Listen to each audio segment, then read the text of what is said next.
nós estamos, durante esses 4 primeiros meses, né? Nossas revistas duram 4 meses, trabalhando com o assunto família.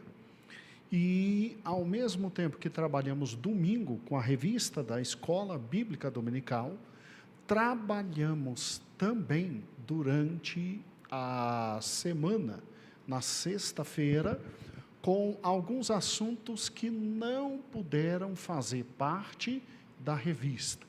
Então, hoje não será diferente. No próximo domingo, nós vamos terminar a lição de número 10, e hoje nós vamos tocar em mais um assunto que gostaríamos que estivesse na revista, mas não teve espaço físico, até para não ficar tão cara. E aí, óbvio, né? Deixar de ser revista e virar livro. Aí é diferente, né? Ok?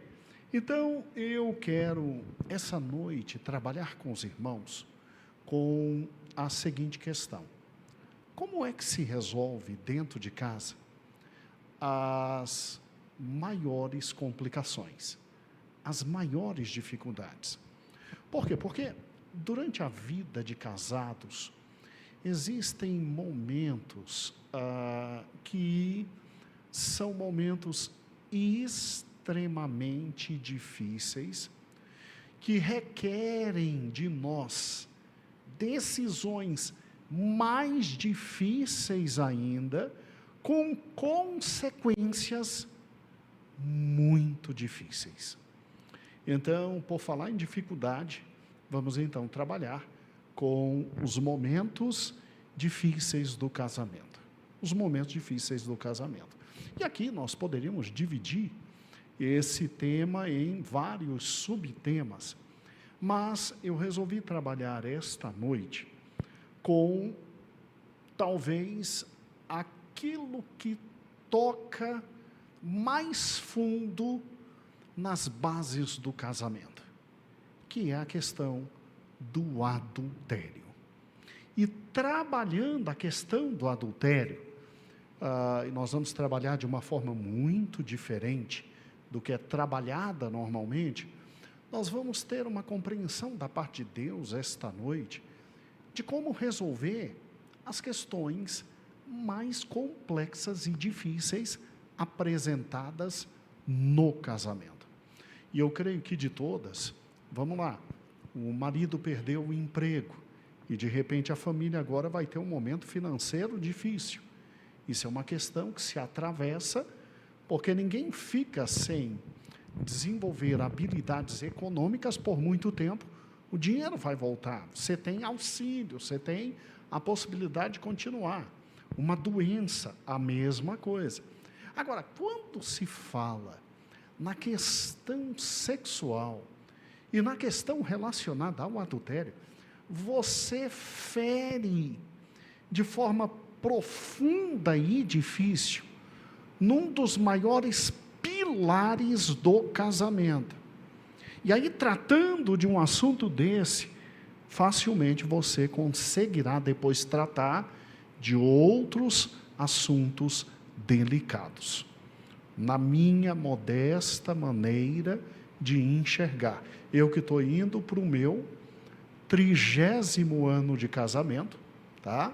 Me casei em 1997, então em 2017 chego a 30 anos de casado. Sei que alguns irmãos aqui na igreja estão chegando a 50 anos de casados, né? E aí tem 20 e tantos anos a mais do que eu. Tem gente que já ultrapassou 50 anos, como o Nascimento, que está me ouvindo, inclusive hoje, ali da casa dele. Ó, Nascimento, estamos orando por você, tá bom? E o Senhor vai te abençoar e vai completar a boa obra. E é óbvio, temos irmãos que também já tiveram um casamento bem longevo, hoje vivem sozinhos porque seu marido ou esposa faleceram. Mas eu creio que, mesmo não tendo todo o tempo de casamento de alguns dos irmãos aqui, à luz de toda a experiência que já passei e que vejo, até mesmo por trabalhar muito tempo no fórum, na vara de família, realmente a questão do adultério é a pior questão a ser enfrentada por um casal. A ser enfrentada por um casal. É uma questão tão grave, tão grave, tão grave, tão grave, que Jesus disse, olha, o que Deus uniu, que não separe o homem. E trouxe uma das exceções, exceto no caso de adultério. Tá? Então, de tão grave que é o adultério, de tão difícil que é o adultério. E olha que na época de Cristo, você tinha duas escolas, uma bem liberal, que dizia, olha, posso deixar minha esposa por qualquer motivo? Essa escola liberal, a de Hillel, dizia sim, se ela queimou o arroz, já é motivo para você deixar e pegar uma outra mulher. Já a escola mais tradicional, a de Shammai, dizia, não se deixa por motivo nenhum, exceto o adultério. E Jesus, nesse ponto, concordou com a escola mais tradicional. Então, veja que o adultério é muito pesado, muito pesado. Trabalhando, então, hoje com a questão do adultério, com essa dificuldade, nós poderemos trabalhar por consequência, com todas as demais questões de dificuldade de relacionamento entre casais. E o texto escolhido foi, obviamente, Mateus capítulo 2. Mateus capítulo 2. A pergunta é, o que eu faço se não há dúvida nenhuma de que houve o adultério? O que eu faço? Né? O que eu faço? Está na cara que houve o adultério, mas o outro cônjuge diz, não houve o adultério. Aqui nós estamos num momento muito difícil, se refere a Maria, se refere a José, e a grande questão é, quando um pratica o adultério, e ele confrontado pelo outro cônjuge, ele diz, sim, eu fiz. Ok, tudo está resolvido. Você tem literalmente alguém que admite o seu erro. E aí você, cônjuge, ofendido e agredido, você tem a chance clara e específica de exercer seus direitos. Primeiro direito, o de perdão. Por gentileza, perdoe, até para que o Senhor Jesus possa também te perdoar. Na medida que a gente não perdoa, a gente não é perdoado. Agora, o perdão não implica na obrigatoriedade de você continuar vivendo com essa pessoa.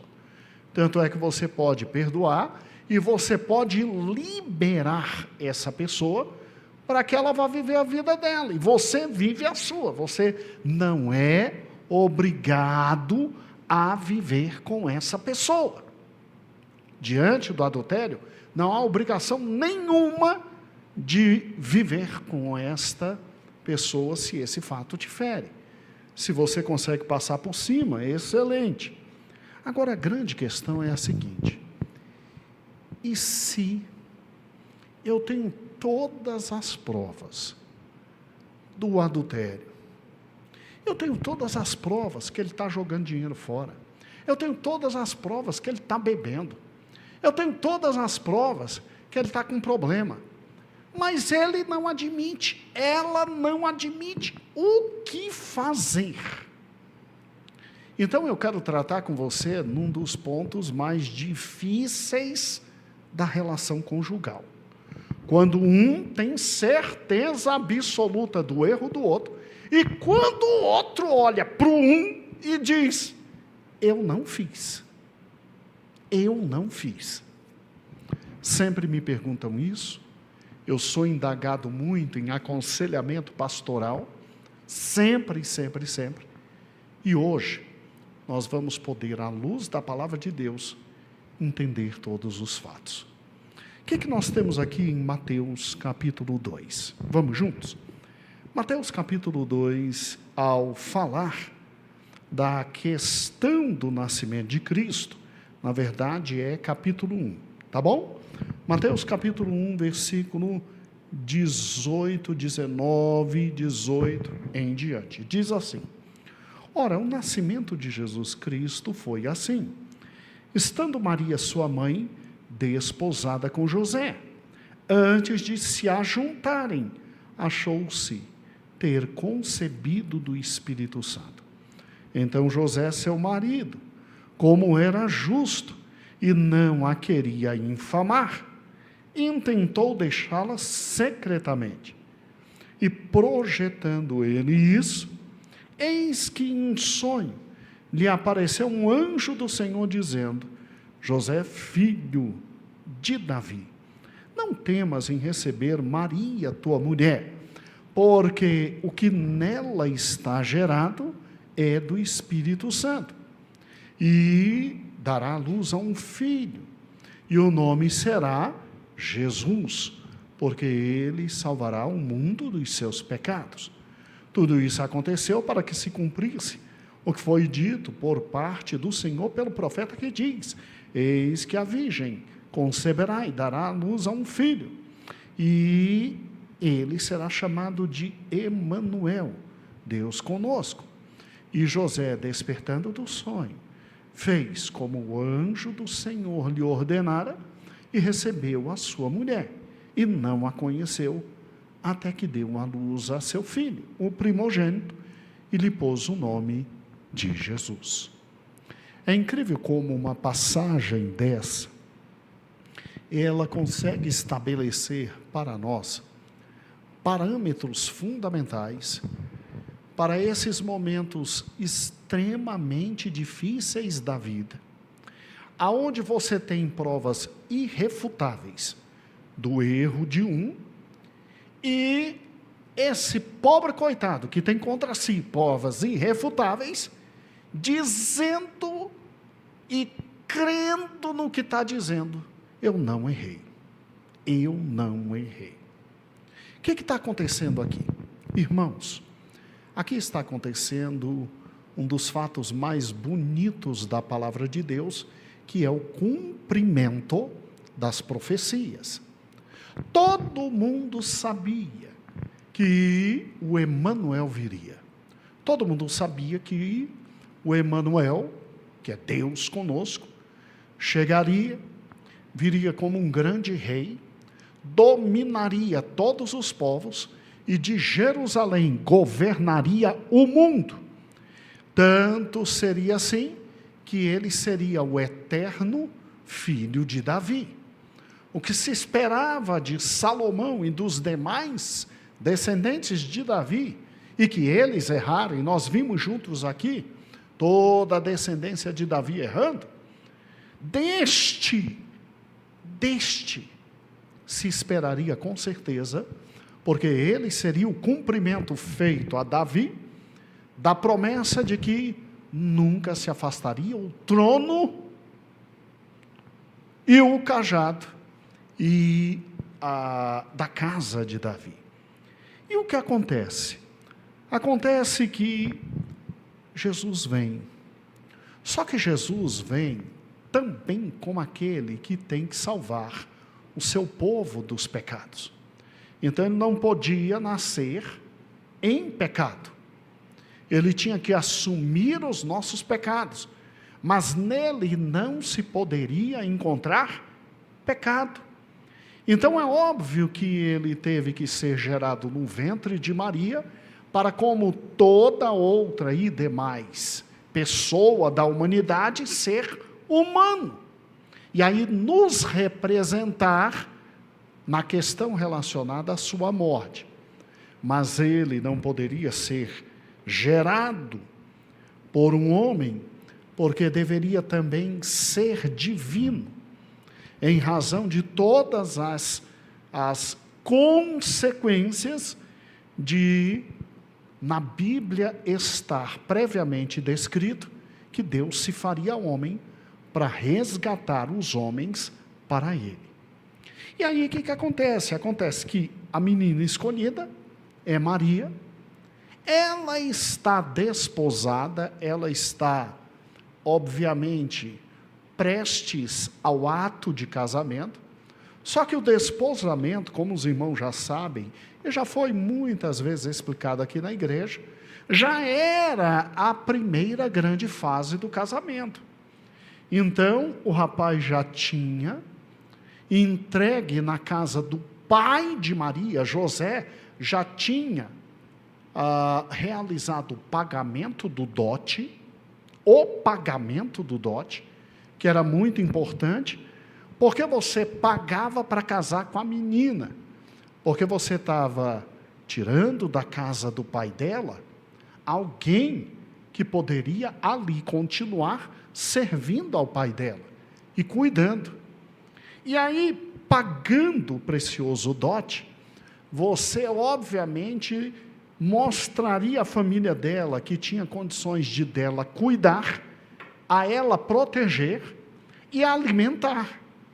E aí é óbvio, ela prepararia todo o enxoval e você prepararia o lar para retirar da casa do pai e levar para a sua casa.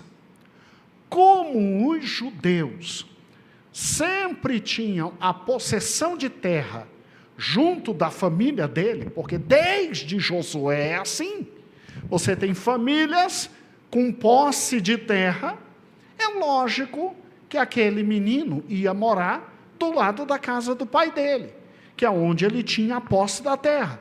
E quando o pai falecesse, ele tinha direito a uma parte daquela terra. E assim todos teriam sempre terra. Esta era a grande finalidade. Por isso que era muito normal vir o noivo, pegar a noiva e levar para a casa dos pais dele, lá seria a festa, e lá se consumaria o casamento. Isso tudo ia acontecer com Maria. Só que Maria recebeu a notícia do anjo que ela foi escolhida para ser a mãe do Salvador. Lá em Lucas, ela diz, não estou entendendo, eu não me deitei com homem nenhum, como é que eu posso gerar? Vai vir sobre você o poder do Altíssimo. Então, será sobrenatural. E aí, depois que ela aquece, porque Deus não força ninguém, depois que ela diz, então, ok, que se cumpra em mim aquilo que meu Senhor Deus quer, aí sim, houve a concepção miraculosa. Porque não pense que Deus, para seu filho nascer, ia simplesmente fazer o que todos os outros deuses gregos, cananeus, romanos faziam, que era simplesmente se transformar em homem, seduzir mulheres e engravidá-las. Daí é que vinham os semideuses gregos, ou então forçá-la à relação sexual. Não, Deus é Deus. Deus, através de Gabriel, conversa com Maria, e depois que Maria assente, depois que Maria diz, então que se faça em mim a vontade do Senhor, aí o Espírito Santo gera nela a concepção. Porque nosso Deus, Ele literalmente, se existe alguém que é cavalheiro, é o Senhor nosso Deus. E aí, com isso, ela tem um problema extra. Tem que agora explicar para o seu marido que o seu ventre está crescendo e que ela não praticou adultério. É só isso. Qual é a consequência do adultério? Você se lembra de Judá e Tamar? Judá, filho de Jacó. O homem da tribo que leva o signo de Cristo. Leão da tribo de Judá.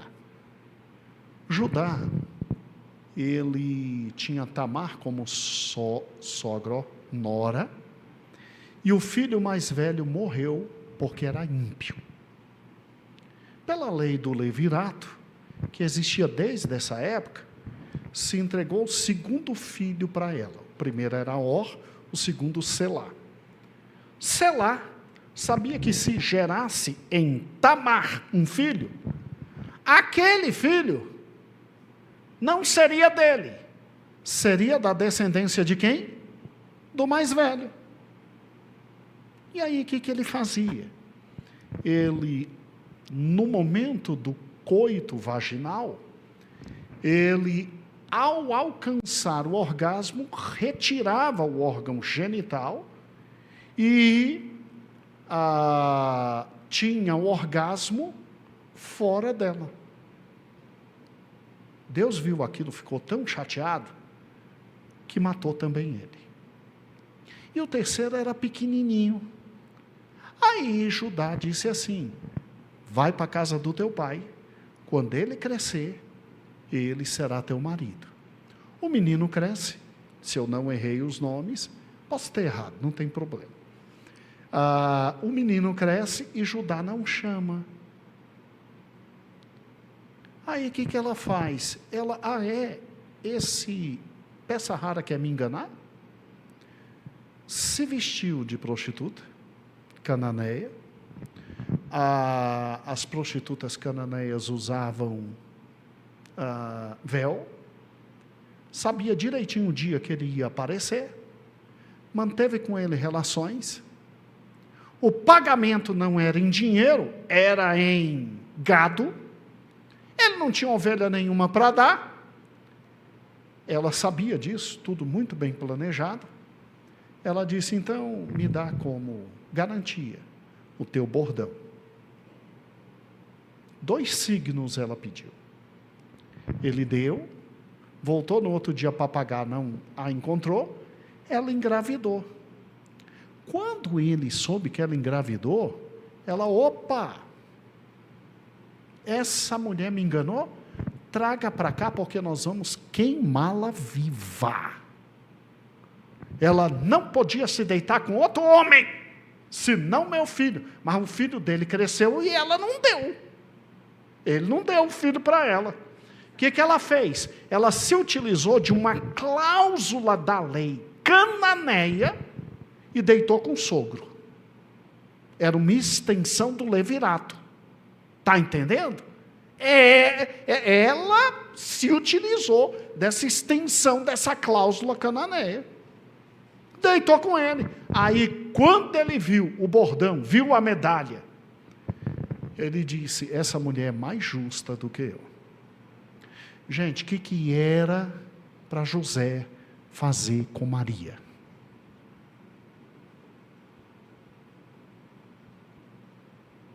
Se na época de Judá já era assim, e na época de José? Não, mas na época de José não já tinha melhorado a coisa? Segundo João, tinha melhorado não, porque pegaram uma mulher em adultério, levaram para Cristo, e ela só não foi apedrejada porque Jesus disse assim: quem não tem pecado que lance a primeira pedra. E por que Jesus disse isso? Porque tinha que ser apedrejado. Os dois. Significa que pegaram em adultério a mulher, só levaram a mulher e dispensaram o rapaz que estava com a mulher. Está entendendo? Então Cristo pode defender aquela mulher. Cristo, como bom advogado, aproveita uma lacuna na lei e defende a mulher. Cadê o homem? Ninguém trouxe? Então tá bom, então lança quem não tem. Quem não tem pecado, lança. Porque se tivesse os dois, tudo bem, tinha que morrer. Mas vocês são tão bandidos que deixaram o rapaz fugir e trouxeram a pobre. Então veja que até na época de Cristo, o adultério era punido de forma muito grave. E Cristo tinha mais de 30 anos quando isso aconteceu. E quando Cristo estava no ventre de Maria, Maria merecia o quê, irmãos? Pense comigo. O que ela merecia? A morte. Tanto pela lei judaica, quanto pela lei moral dos cananeus, a morte. Vamos lá. Aqui nós temos o seguinte problema. Acho que muitos de nós, por lermos rapidamente o texto, não entendemos um fato que é fundamental e que está aqui, ó. Está aqui. E José, seu marido, versículo 19 do capítulo 1, como era justo. José não era Judá, não, malandro. José era justo. Para que na palavra de Deus alguém seja descrito como justo, é porque José era um homem acima da média na época dele. Você pode pensar em textos tais como: bem-aventurado o varão que não anda no conselho dos ímpios, não se detém no caminho dos pecadores, nem se assenta na roda dos, mas antes tem o seu prazer na lei do. José era um homem desse tipo. Você pode pegar literalmente, José era alguém que se destacava em razão da questão da justiça. Agora, ele sendo justo, ele não quis infamar Maria. Deixa eu te explicar isso aqui. Muita gente pensa que aqui José atuou só com o coração. Ou seja, José estava chateado. Eu não deitei com essa mulher e essa mulher está grávida. A Bíblia não diz se Maria conversou com José. Sou eu que estou deduzindo isso. E eu estou deduzindo isso do texto, por quê? Porque José não queria infamar Maria. José não queria expor publicamente isso. O que deve ter acontecido? José conversa com Maria e pergunta: o que é isso? Maria conta a história.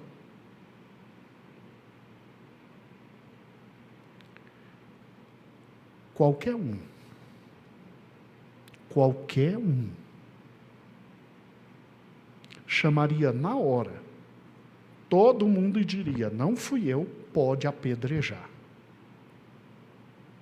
Por que José fica com aquilo durante muitos dias, e esse planejamento de deixar Maria é tomado por ele?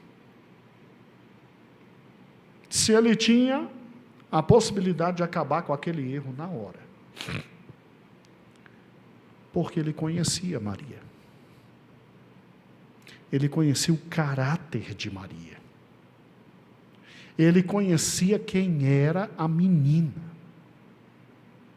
E por mais que ela não pudesse provar que um anjo conversou com ela, há 400 anos, anjo nenhum conversa com ninguém.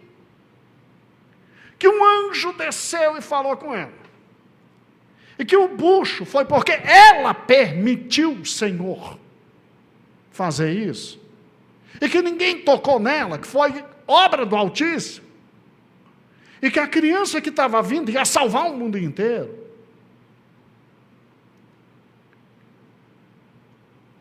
Aquilo choca José de tal forma que dentro dele ele dizia: não é possível. Por mais que se crê em Deus, não é possível. Mas eu conheço o caráter dessa mulher. Maria não era qualquer uma. Quando você vê ela querendo a prova dos 9 fora, porque depois que o anjo conversa com José, acabou tudo.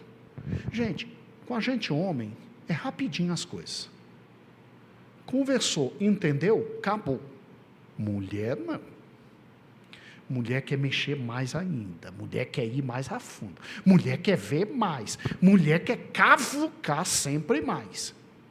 Por isso que depois que Maria conversa com o anjo e diz: ok, que se faça a vontade do Senhor, O anjo olha para a cara dela e diz: tá, tua prima, que é estéril, está grávida, vai visitar.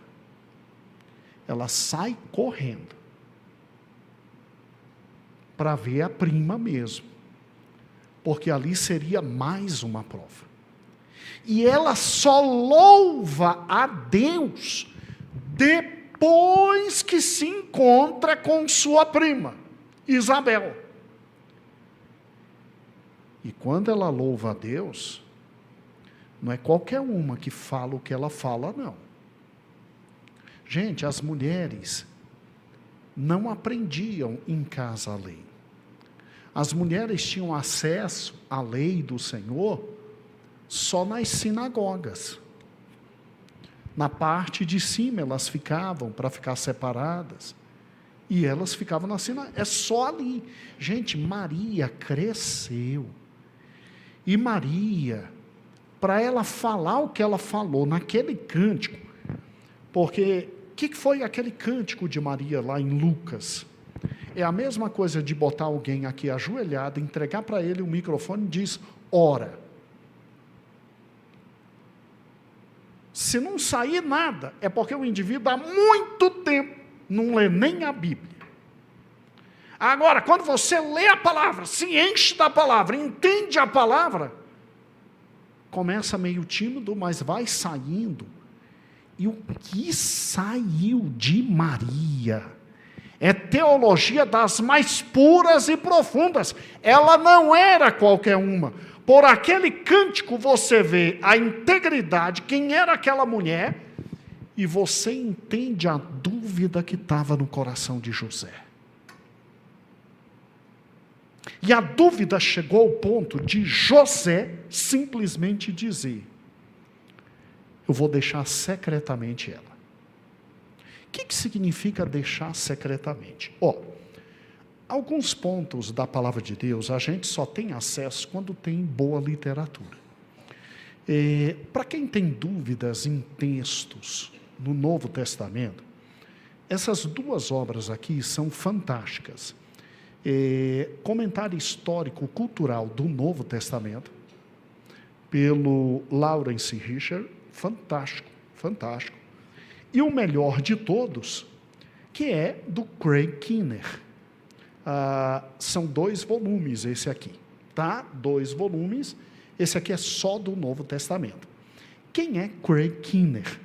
É hoje quem mais sabe grego e Novo Testamento no mundo.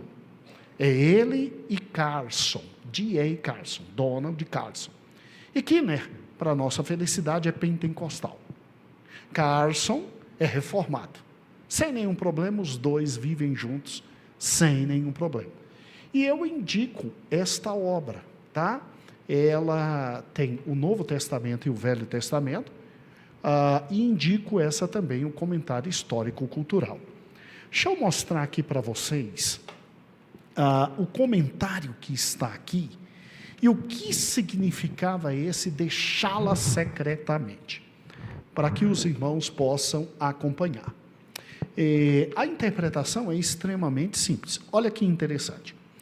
Podemos imaginar a tristeza de José quando descobriu que Maria estava grávida.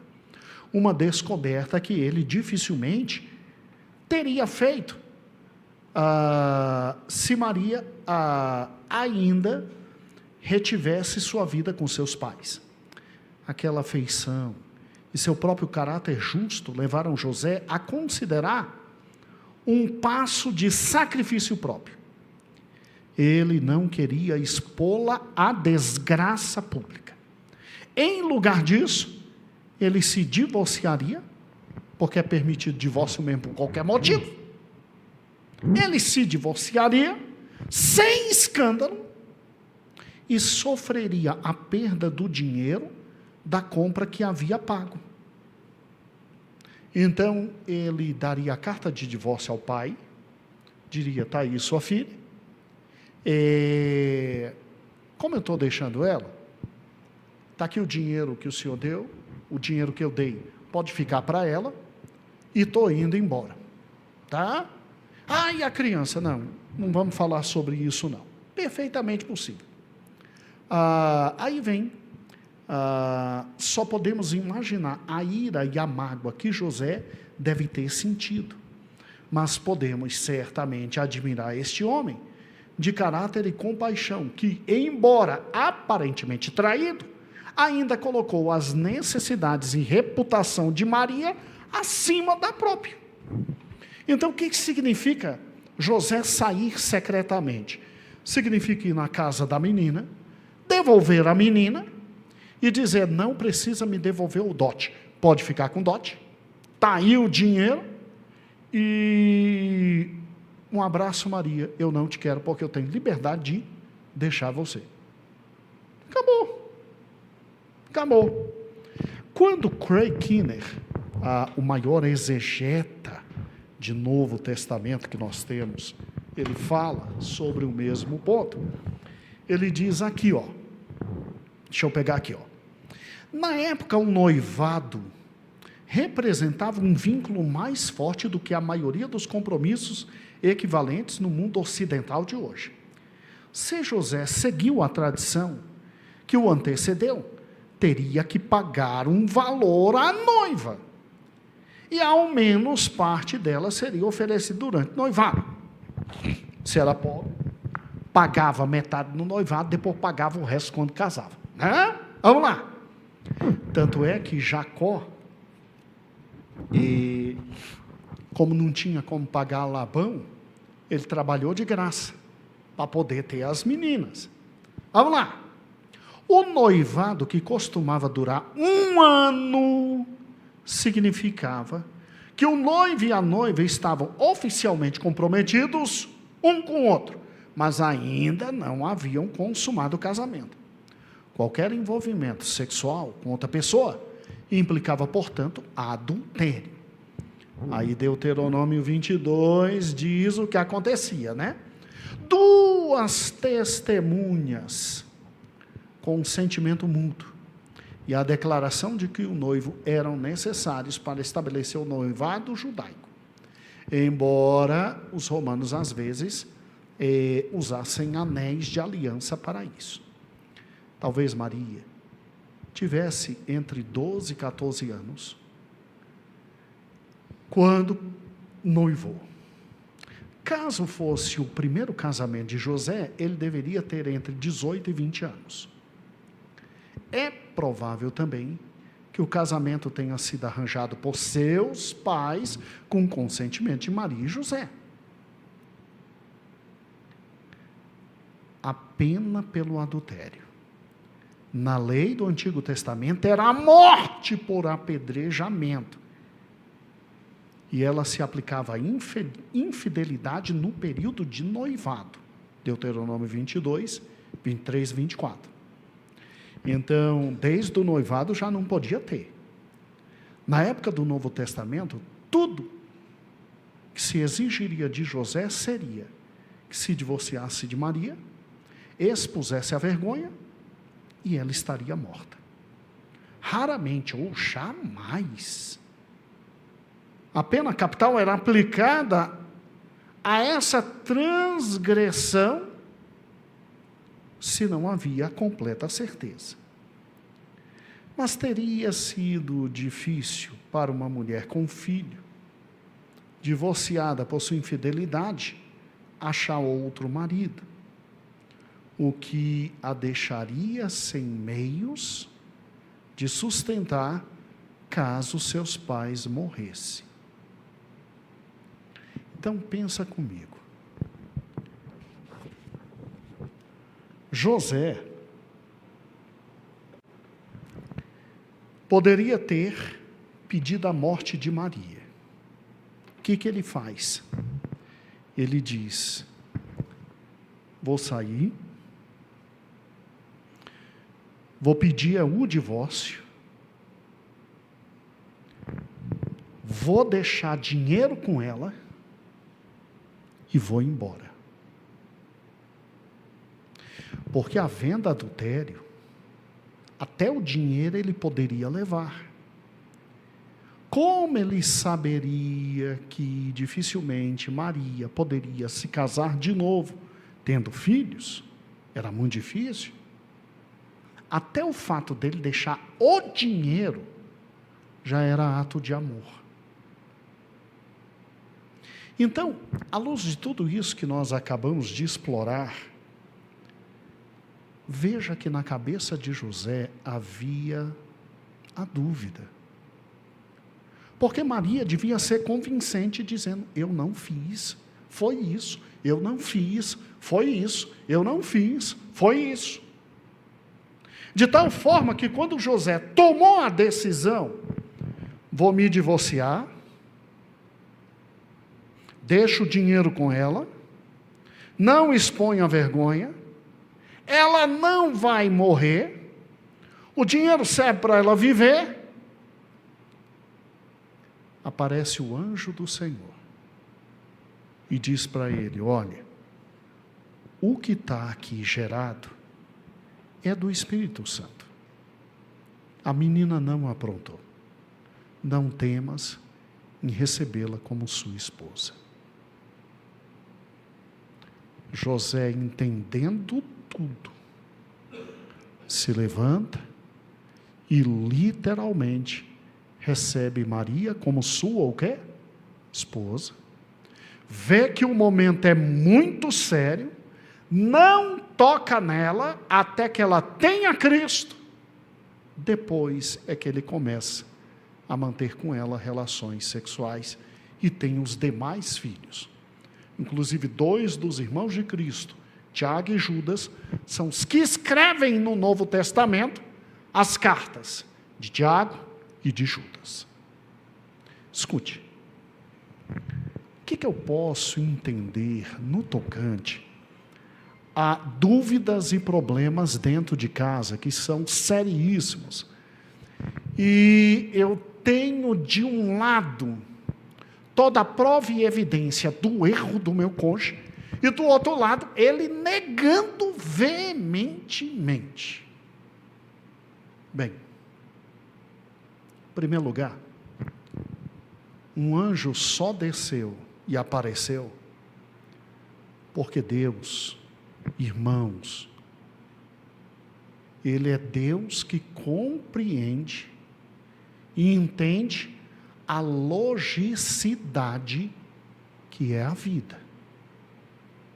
Deus sabe perfeitamente que uma mulher engravida após relações sexuais. Então o anjo desce, porque se há algo absolutamente a ser explicado, você não se preocupe, a verdade vai aparecer. A verdade será esclarecida. Ninguém é enganado a vida inteira.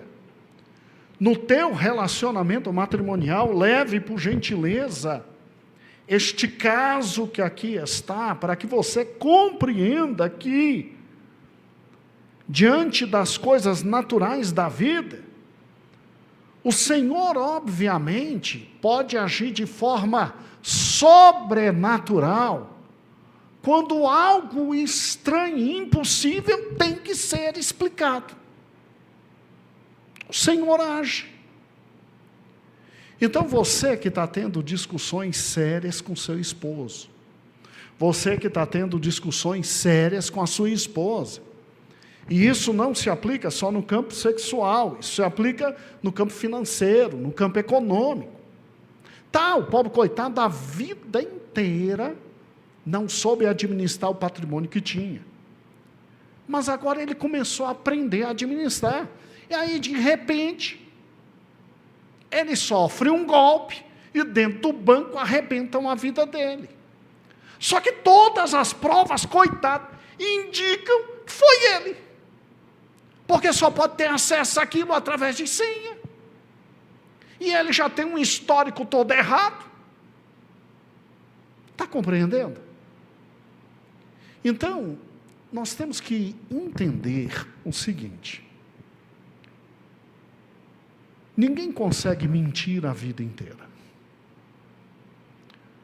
Pode-se mentir um dia, um ano, 10 anos, a vida inteira não. A verdade vai aparecer. Segundo lugar, O nosso Deus é Deus de verdade. Nele não há confusão. Então, se a situação está difícil, absolutamente complexa, dobra os joelhos, coloca perante o Senhor e diz: Senhor, me mostra. O Senhor vai te mostrar. Por que José não se ajoelhou e pediu: Deus me mostra? Porque não precisa mostrar, a mulher está grávida, só tem um jeito de estar grávida, relações sexuais. Por isso que um anjo desceu dos céus. Agora compreenda que Deus criou leis. Leis absolutamente naturais. E que Ele vela para que essas leis sejam cumpridas. Porque quando o diabo leva Jesus ao pináculo do templo, diz: pula, porque está dito, aos teus anjos dará a ordem. Por que Jesus não pula? Jesus não pula porque tem a lei da gravidade. Se você pular, vai se arrebentar lá embaixo. E não vem dizer anjo do Senhor. Tem a lei da gravidade. Entenda isso. O centro magnético da Terra puxa tudo. Inclusive o corpo que está pulando do pináculo do templo a 30 metros. Vai se arrebentar lá embaixo. Então, nós temos que compreender que diante das dúvidas atrozes no casamento, naqueles momentos onde não tem explicação, a gente tem o direito de orar, pedir: Senhor, me esclarece a verdade. E a verdade vai chegar. A verdade vai chegar. E aí, diante da verdade, você toma a providência que tem que tomar. Porque o Senhor não deixa ninguém enganado. Absolutamente ninguém enganado. Se for necessário um ato sobrenatural acontecer, esse ato vai acontecer. Vai acontecer. E o Senhor vai ter misericórdia. Agora vamos juntos. Pastor, e se eu não tenho culpa? Tudo diz que eu tenho culpa. E o Senhor não agiu.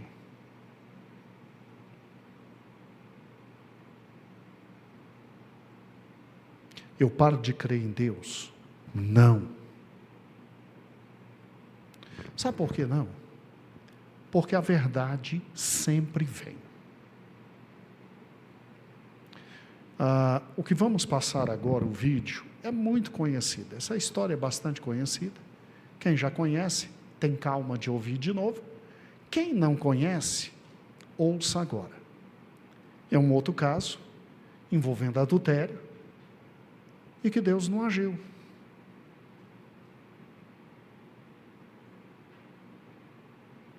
Só que a verdade sempre vem. A verdade sempre vem. E aí, o que eu faço quando Deus não age? Aí você tem que olhar para o teu cônjuge e tem que decidir se vai dar para ele ou não o voto de confiança. Escute esse caso, por gentileza. Ele é o contrário de José e Maria. Ele é muito interessante. Verídico, tal como José e Maria.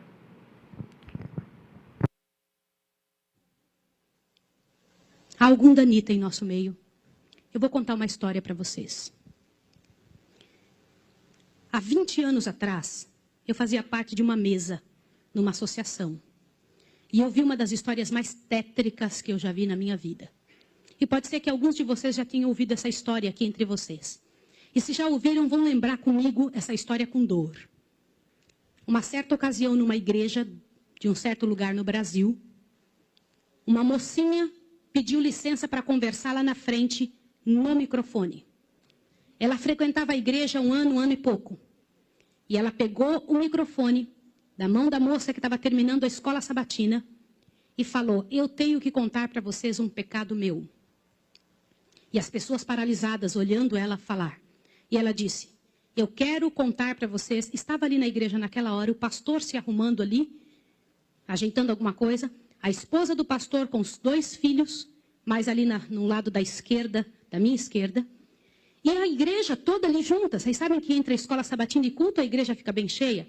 E ela disse, eu tenho que contar o meu pecado para vocês. E o pecado que eu tenho que contar é que eu sou amante do pastor. Na hora que ela disse isso, a esposa do pastor desmaiou ali na hora. E os filhos correram para acudir. E o pastor veio para ela e falou assim, o que você está falando? Você enlouqueceu? Que isso, menina? Ela falou, eu tinha que contar, eu preciso resolver meu problema. Eu preciso salvar a sua alma. Eu preciso resolver você. Os danitas, eles sempre usam essa, cuidado, eu preciso ajudar. Sempre usam a palavra da ajuda, viu? E naquele momento a igreja toda ficou em alvoroço. Eu não preciso dizer que não houve culto. Não houve culto. Não conseguiram fazer o culto. A esposa do pastor foi levantada dali, foi levada lá para fora. O pastor não sabia o que fazer. Começou a dizer, irmãos, por favor, isso é um grande mal entendido. Ela dizia, não é, meu bem. Eu precisava dizer, eu tenho que salvar você e tenho que salvar mim. E ela foi levada para um quartinho, a esposa do pastor foi atrás e começou a conversar com ela, e falou com ela, e foi um alvoroço muito grande. E ela disse, olha, eu vou te provar que isso é verdade. Nós combinamos que ninguém nunca ia saber, foi uma coisa muito bem feita, mas eu preciso te contar. E falou para a esposa do pastor, prestem bem atenção no que eu vou dizer. Falou, só tem uma maneira de você me acreditar, vem aqui. O seu marido tem uma marca na genitália dele. E a marca é assim, assim, assim. E a esposa olhou para ela e acreditou nela na hora. Sabe por quê? Porque aquele pastor nunca tinha tido contato sexual com nenhuma pessoa, só com sua esposa. Eles se casaram virgens. E ela disse, ninguém sabe disso. Como é que essa moça sabe? Consegue imaginar o que é isso? E ela também nunca tinha contado isso para ninguém. E ela pegou a esposa do pastor, passou a acreditar. E ela contou detalhes sobre o corpo do pastor, detalhes sobre ele, até de coisas que ele falava enquanto dormia. Preste atenção. Eu não preciso dizer para vocês que aquele casamento acabou. A igreja todinha daquele pastor entrou num estado de bancarrota que vocês não têm ideia. Uma palavra, como diz Tiago, pode estragar a vida de uma pessoa para sempre. Sabe quantos anos se passou dessa história? Até que eu fiquei sabendo, isso foi há 20 anos atrás que eu fiquei sabendo. Já tinha se passado 20 anos que isso tinha acontecido. Por que eu fiquei sabendo dessa história? Foi numa mesa, numa comissão, numa associação. O presidente um dia nos chamou e disse o seguinte.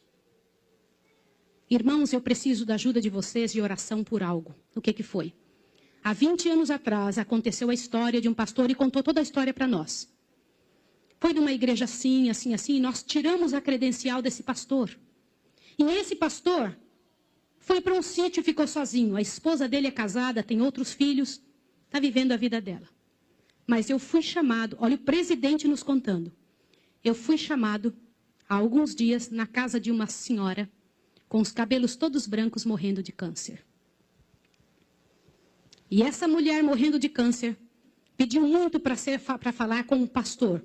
Mas tinha que ser o presidente da igreja adventista.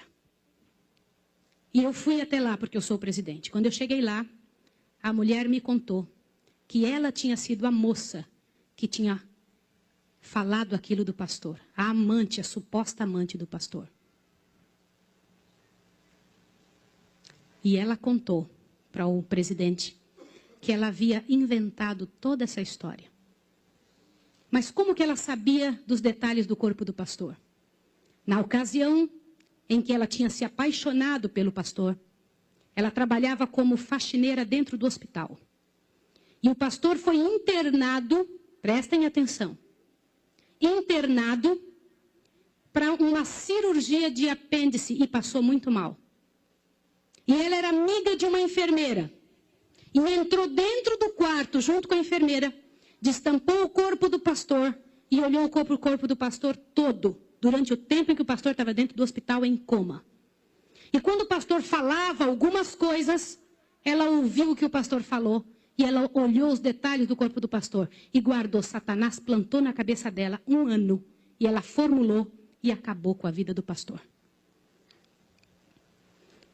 presidente pegou uma credencial, foi lá no sítiozinho onde o pastor o coitado daquele pastor, o caluniado estava, e ele chegou para ele e falou, junto com uma comitiva dos irmãos, pastor, eu vim aqui te entregar a sua credencial de novo, nós descobrimos que era mentira. Sabe qual foi a resposta do pastor, irmão? O pastor disse assim, vocês me devolvem minha família e meus filhos também? Vocês me devolvem minha reputação? Se vocês não devolverem junto, eu prefiro ficar aqui. E esse pastor, uns dias atrás, eu soube que ele morreu lá naquele lugar. Quem foi a assassina daquele pastor? Não foi só aquela mulher, foram todos que falaram junto. Porque, gente, quando acontece um inferno desse, uma multidão de gente sofre, uma multidão de gente machuca. Fica machucado. Meus irmãos, vocês me perdoem ter que falar sobre isso, mas é verdade. Existem muitos lugares que eu tenho muito medo de pregar, mas eu vou igual se me chamam. Já basta, filho. Tá Porque ótimo. eu vou falar. O exemplo, ele foi dado com a seguinte finalidade. A verdade sempre vem. A verdade sempre aparece. Então, você que está casado, confia no Senhor. Acredita no Senhor. E Deus o livre e guarde, passando por situação como essa, a esposa do pastor, ela errou ao casar com outro? Não, ela teve legitimidade. Absoluta legitimidade. Tudo comprovava o adultério inexistente. Poderia perdoar? Poderia perdoar. Poderia casar? Poderia casar. Não há erro nenhum. Deus não leva em conta o tempo de ignorância. Agora, entenda que o Senhor é Deus de verdade. E nos conflitos dentro da sua casa, nós trabalhamos com exemplo daquilo que pode ser o pior de todos os conflitos, que é o adultério. Deus se manifesta. Peça, o Senhor se manifesta. O Senhor te dá claridade. O Senhor te faz ver no meio da noite sombria. Crê no Senhor. Crê no Senhor. Agora, até que ponto eu devo crer no meu cônjuge, pastor? Isso é com você. Isso é com você. Ah, mas todas as provas. Gente, eu te trouxe uma bíblica, te trouxe uma outra história, e é óbvio que eu não estou aqui, de maneira alguma, abraçando malandro. Não é essa a finalidade. Mas o que eu quero te provar é o seguinte: seja no início, seja 20 anos depois, Deus traz a verdade. O Senhor traz a verdade. Então, você que está num relacionamento conjugal, não tenha medo de amar alguém. Não tenha medo de se entregar a alguém. Não tenha medo de viver 5, 10, 15, 20, 30, 40, 50 anos com alguém. Sabe por quê? Porque você não se preocupe, todos os defeitos e todas as qualidades dele e dela virão a você. As suportáveis e as insuportáveis. E compete você e eu tomarmos a decisão do que vamos fazer. Diante das, entre aspas, habilidades negativas do nosso cônjuge e das habilidades positivas. Entenda isso. Se tem um local aonde a mentira não impera, casamento. Não se preocupe. Se esse pobre coitado já está enrolado financeiramente de novo, vai aparecer. Se ele está enrolado porque está caindo de novo na cachaça, vai aparecer. Se ele está enrolado porque caiu de novo nas drogas, vai aparecer. Se ele já está com problema de novo com mulher, vai aparecer. A mesma coisa ela.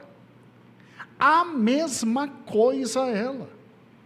Se tem um local que, graças a Deus, Deus faz questão de expor a verdade, é o casamento. É o casamento. E aí, compete a nós tomar as decisões que são fundamentais. Compete a nós. Tá? E o Senhor há de nos abençoar. Então, esta noite, gostaria de deixar ao coração do meu irmão e da minha irmã que estão com dúvidas. O Senhor me manda falar com corações que estão assim, será que está acontecendo?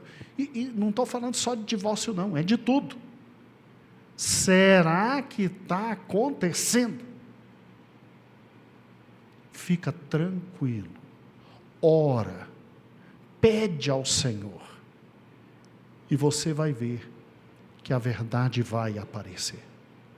Se for necessário, para você e eu crermos na verdade, anjo vem falar com a gente, e a gente sabe que é anjo da parte do Senhor. Se não é necessário, no dia a dia, tudo se esclarece. Tudo se esclarece. Mas, se tem um local onde Deus ama e nos abençoa com a verdade, esse local é o casamento. É o casamento. E acima de tudo, irmãos, diante da verdade, nós temos opção, né? Ou de destruir tudo, ou de pegar a falha do meu cônjuge e levantá-lo. Levantá-lo. Se não for uma falha tão grave, tão grave, tão grave, tão grave, tão grave, a ponto de acabar com todo o casamento, qual o conselho que nós damos? Lute, ore e abençoe a vida dele. Tem gente que consegue passar, irmãos, por cima do pior dos problemas, que é o adultério.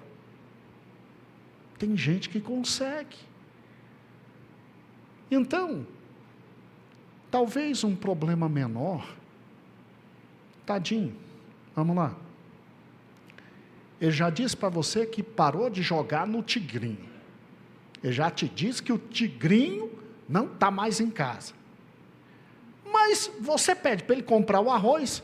Ai, amor, acabou o dinheiro. Como é que acabou o dinheiro?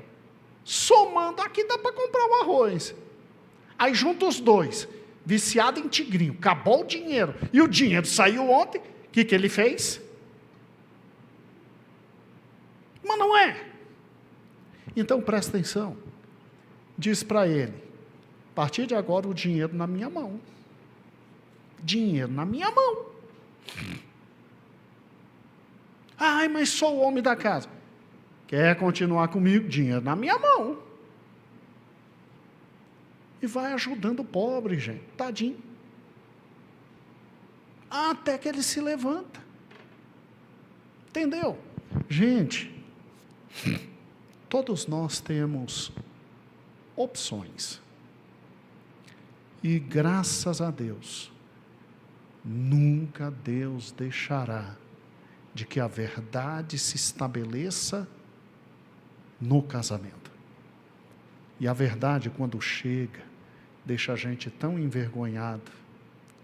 Oh, gente, quando a luz da verdade aparece, ah, meu Pai eterno, todos nós temos motivo para estar envergonhado, em algum canto da vida, em algum ponto da vida.